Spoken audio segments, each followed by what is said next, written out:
اللہ اللہ اللہ اللہ۔ السلام علیکم ورحمۃ اللہ وبرکاتہ۔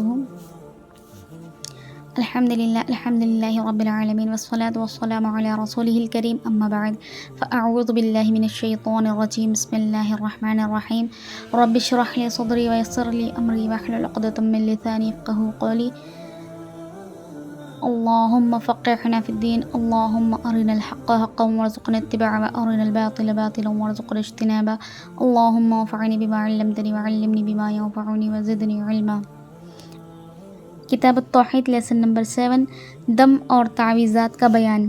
اس باب میں دم کرنے اور کروانے کا حکم بیان ہوا ہے۔ ایسے اذکار، دعائیں اور بابرکت الفاظ جنہیں پڑھ کر پھونک ماری جائے انہیں دم کہتے ہیں۔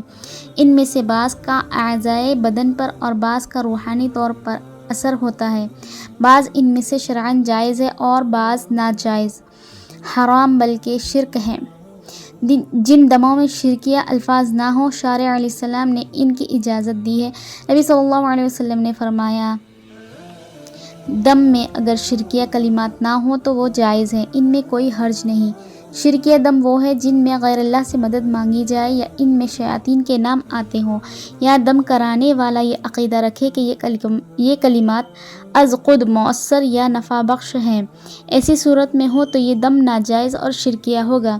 اگر تمیمہ یعنی تعویذات سے مراد چمڑے کے ٹکڑے، منکے لکھے ہوئے بعض الفاظ و کلمات یا مختلف شکلوں کی چیزیں، مثلاً ریچھ یا ہرن کا سر، خچر کی گردن، سیاہ کپڑا، آنکھ کی شکل کی کوئی چیز یا منکوں کے مالا وغیرہ کوئی بھی چیز گلے میں ڈالنا، باندھنا اور لٹکانا ہے، یہ تمام اشیاء تمیمہ یعنی تعویذات کہلاتی ہے۔ الغرض ہر وہ چیز جس کے متعلق یہ اعتقاد ہو کہ یہ خیر اور بھلائی کا سبب اور نقصان سے تحفظ اور اس کے دفاعیہ کا باعث ہے، اسے تمیمہ تعویذ کہا جاتا ہے۔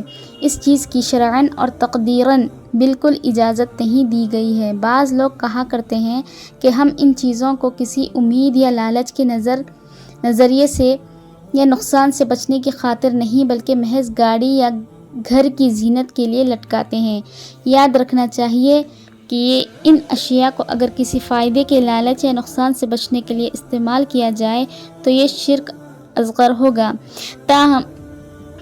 تاہم چونکہ انہیں استعمال کرنے میں مشرکین کے ساتھ مشابہت ہے، اس لیے ان چیزوں کو محض زینت کے لیے لٹکانا بھی حرام ہے۔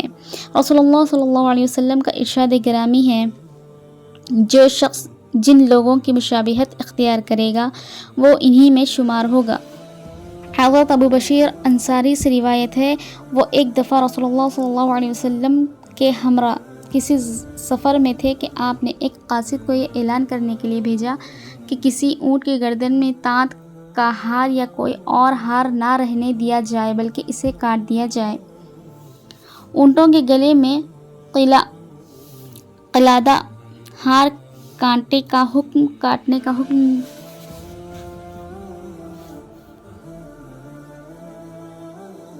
اونٹوں کے گلوں میں قلادہ ہار کاٹنے کا حکم اس لیے دیا تھا کہ عرب سمجھتے تھے کہ یہ چیز اونٹوں اور بکریوں سے نظر بد کو دور کرتی ہے۔ ایسا عقیدہ رکھنا خلاف اسلام اور شرک ہے۔ دور جاہلیت میں رسم تھی کہ یہ کمان کی تانت پرانی ہو جاتی تو اسے تبدیل کر لیتے اور پرانی تانت کو چوپایوں کے گلے میں ڈال دیتے۔ اس کا خیال تھا کہ اس سے جانور نظر بد سے محفوظ رہتا ہے۔ ابن مسعود رضی اللہ تعالیٰ عنہ بیان کرتے ہیں کہ میں نے رسول اللہ صلی اللہ علیہ وسلم کو فرماتے ہوئے سنا، بلا شبہ جھاڑ پھونک، دم، تعویذ، گنڈے اور باہمی عشق و محبت پیدا کرنے کے لیے تیار کی جانے والی چیزیں یہ سب شرک ہے۔ اس حدیث میں یہ بات تاکید کے ساتھ بیان ہوئی کہ بلا شبہ تمام کے تمام منتر اور دم، ہر قسم کے تعویذ، گنڈے اور باہمی عشق و محبت پیدا کرنے کے لیے تیار کی جانے والی سب چیزیں شرک ہیں۔ ان تمام شرکیہ چیزوں میں صرف اس دم کی رخصت اور اجازت ہے جس کی وضاحت اس فرمان رسول صلی اللہ علیہ وسلم سے ہوتی ہے۔ جس دم میں شرکیہ کلمات شامل نہ ہو اس میں کوئی حرج نہیں۔ یعنی ایسا دم جائز ہے، اور خود نبی صلی اللہ علیہ وسلم نے بھی دم کیا اور کروایا ہے۔ اس سے معلوم ہوا کہ تمام کے تمام دم شرک نہیں، بلکہ بعض قسم کے دم شرک ہیں، اور وہ وہی ہے جن میں شرکیہ کلمات شامل ہو۔ باقی رہے تمائم یعنی تعویذات، گنڈے، تو ان کے بارے میں کچھ تخصیص نہیں، بلکہ ان کے جائز ہونے کی بھی کوئی صورت ہو، لہٰذا تعویذ گنڈوں کی تمام قسمیں شرک ہیں۔ تیولہ کی وضاحت شیخ محمد بن عبد الوہاب رحمۃ اللہ علیہ نے اس طرح بیان فرمائی ہے کہ یہ وہ چیزیں ہیں جسے مشرکین ایک خاص عمل سے تیار کرتے تھے، اور یہ اعتقاد رکھتے تھے کہ یہ میاں بیوی کو ایک دوسرے کا محبوب بنانے کا ذریعہ اور سبب ہے۔ یہ جادو کی ایک قسم ہے۔ عام لوگ اسے صرف اور عطف یعنی دل کو پھیر دینے اور نرم کر دینے کا ذریعہ قرار دیا کرتے تھے۔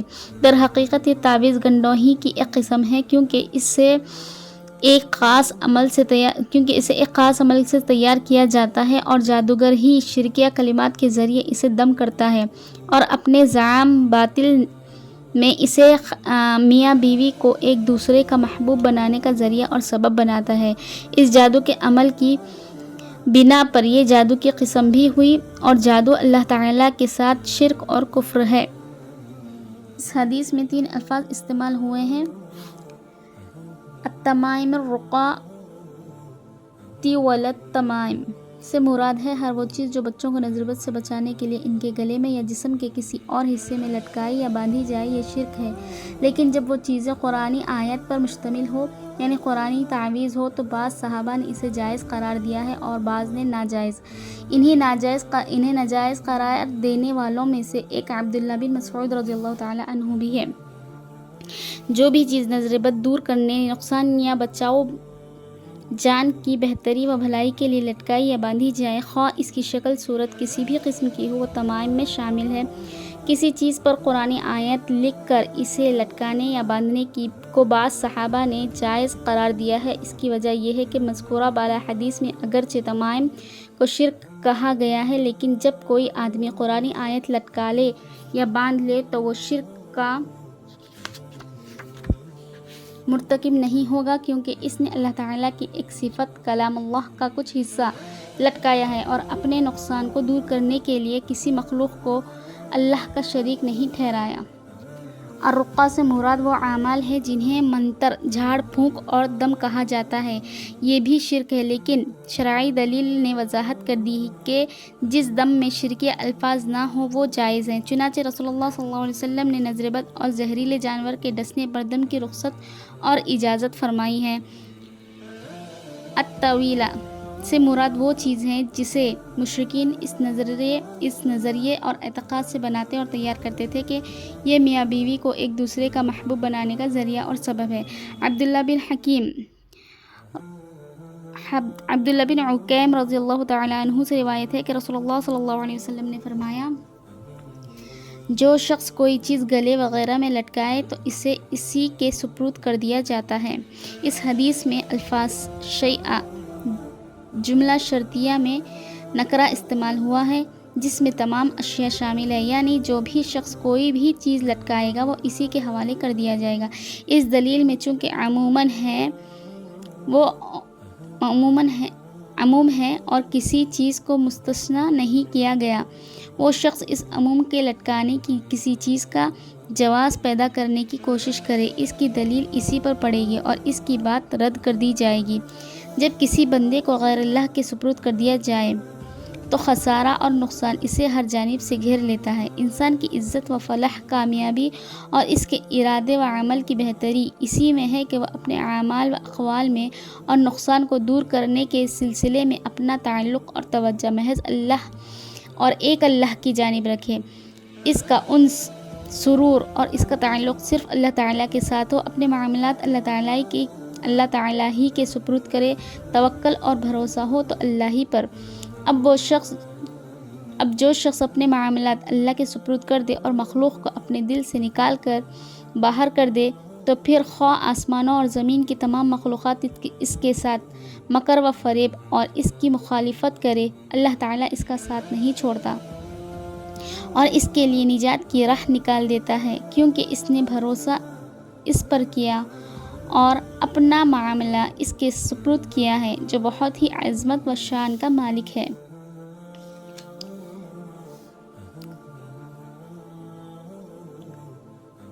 رافع رضی اللہ تعالیٰ عنہ فرماتے ہیں کہ رسول اللہ صلی اللہ علیہ وسلم نے فرمایا، اے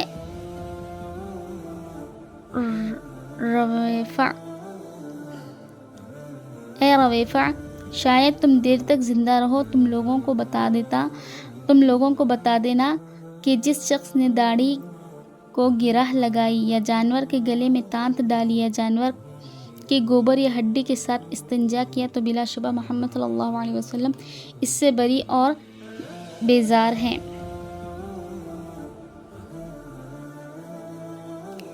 تقلد و ترن، تقلد کے ساتھ و ترا کا لفظ بولنے سے ایک خاص مفہوم مراد ہے، وہ یہ کہ گلے میں پہنی اور ڈالی جانے والی چیز کوئی چیز بذات خود ممنوع نہیں ہے، بلکہ ممنوع اس صورت میں ہے کہ جب اس کے بارے میں یہ اعتقاد رکھا جائے کہ یہ نظر بد سے تحفظ کا ذریعہ ہے، جیسا کہ تانت وغیرہ کے بارے میں یہی اعتقاد ہوتا ہے۔ بلا شبہ محمد اس سے بیزار ہے، یہ ایسا جملہ ہے جس سے یہ ثابت ہوتا ہے کہ یہ افعال کبیرہ گناہوں میں سے ہے اور یہ اللہ تعالیٰ اور اس کے رسول کی بہت بڑی نافرمانی ہے۔ نیز جس طرح شرک اکبر کبیرہ گناہوں میں سے ہے، ایسے ہی شرک اصغر بھی کبیرہ گناہوں میں شامل ہے۔ سعید بن جبیر رضی اللہ تعالیٰ عنہ سے منقول ہے کہ وہ فرماتے ہیں، جس شخص نے کسی کی گردن سے تمیمہ تعویذ کاٹ پھینکا، اسے ایک گردن غلام آزاد کرنے کے برابر ثواب ہوگا۔ اس میں تمام تعویذات کو کاٹ پھینکنے کی فضیلت بیان ہوئی ہے، کیونکہ انہیں لٹکانا یا باندھنا اللہ کے ساتھ شرک اصغر ہے، اور شرک اصغر کے بارے میں وعید یہ ہے کہ یہ موجب جہنم ہے۔ جب کسی نے کسی کی گردن سے تمیمہ تعویذ کاٹ پھینکا تو گویا اس کی گردن کو جہنم کی آگ سے آزاد کر دیا، کیونکہ یہ فعل شنیع کی وجہ سے جہنم کی آگ کا مستحق ہو رہا تھا۔ جب اس نے تمیمہ کاٹ کر اس کی گردن کو جہنم سے آزاد کر دیا تو اسے بھی اسی طرح کی جزا ملے گی، اس کی گردن بھی جہنم کی آگ سے آزاد کر دی جائے گی۔ سبحان اللہ۔ اگر آپ کبھی کسی کے گلے میں تعویذ دیکھیں تو فوراً اسے نصیحت کریں، اگر وہ آپ کی بات سے مان جاتے ہیں تو ٹھیک ہے، وہ خود اپنے ہاتھ سے نکال کر پھینک دیں گے، اور اگر نہیں مانتے تو پھر انہیں کاٹ کر پھینکنے کی کوشش کریں۔ اگر آپ یہ چیز میں سکسیسفل ہو جاتے ہیں تو سبحان اللہ، یہاں پہ اس بات کی دلیل دی جا رہی ہے کہ جس طرح سے اس شخص کی گردن جہنم سے آزاد کر دی جائے گی، ٹھیک اسی طرح آپ بھی اپنے آپ کو جہنم سے آزاد کروا پائیں گے۔ سبحان اللہ۔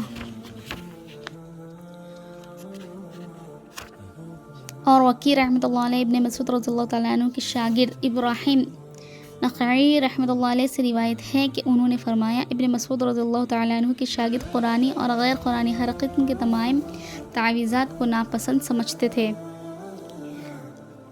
اس لیسن سے کچھ پوائنٹس ہم دیکھیں گے۔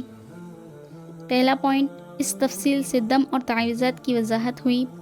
تیولہ کا مفہوم بھی واضح ہوا۔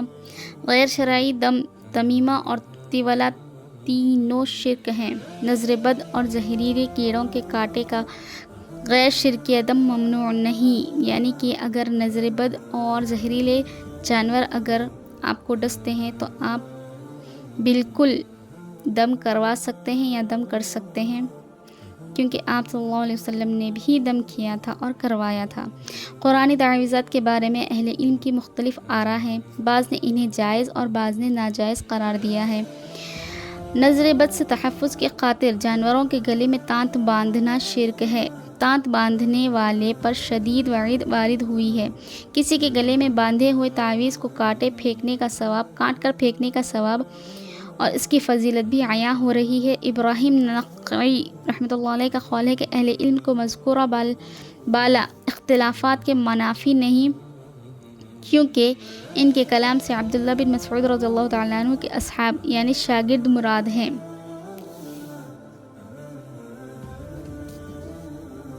سبحان اللہ، قرآنی آیت تو آج کل بہت ہی کم لوگ استعمال کرتے ہیں۔ یہ جو تعویذات ہیں یہ سراسر ایک سحر ہے، یہ لوگوں کو اپنے ایمان سے پوری طرح سے پھیر دینے کا کام کرتے۔ یہ اتنی خطرناک چیز ہے کہ یہ آپ کی آخرت اور دنیا دونوں ہی برباد کر دیتے۔ بہتر ہے کہ ایسی چیزوں سے بچنے کی کوشش کریں، چاہے وہ کسی بھی قسم کی تعویذ ہو، بہتر ہے کہ آپ اس سے بچیں اور صبح اور شام کے اذکار پڑھیں۔ الحمدللہ وہ بہت زیادہ فائدہ مند ہے، آپ کو کسی تعویذ کی انشاءاللہ العزیز ضرورت نہیں پڑے گی۔ جزاک اللہ خیر۔ السلام علیکم ورحمۃ اللہ وبرکاتہ۔ اگر یہ ویڈیو آپ کو کچھ بھی فائدہ دے رہی ہے تو please like, share and subscribe کریں۔ Please support me.